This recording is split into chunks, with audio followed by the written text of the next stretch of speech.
CNN, non-black folks also need to help root out racism, former First Lady Michelle Obama said this week while speaking out over the death of George Floyd.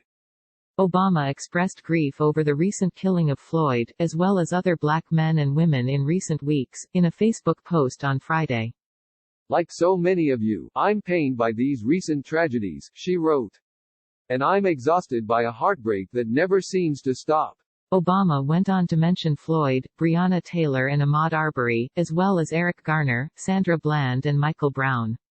It just goes on, and on, and on. Race and racism is a reality that so many of us grow up learning to just deal with.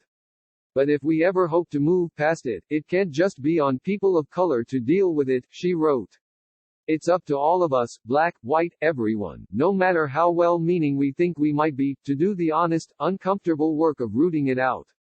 She continued, it starts with self-examination and listening to those whose lives are different from our own. It ends with justice, compassion, and empathy that manifests in our lives and on our streets.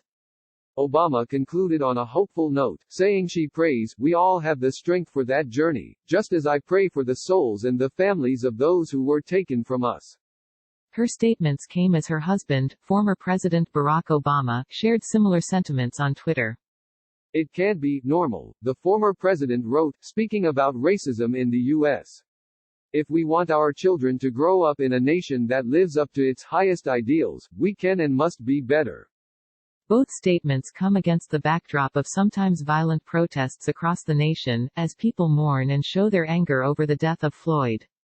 Floyd, 46, died Monday after he was pinned to the ground, handcuffed and unarmed, by a police officer with his knee on Floyd's neck for nearly 9 minutes as he cried out, "I can't breathe."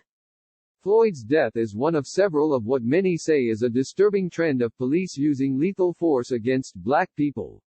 The protests in Minneapolis have drawn comparisons to those in 2014 in Ferguson, Missouri, after the fatal shooting of Michael Brown by a police officer.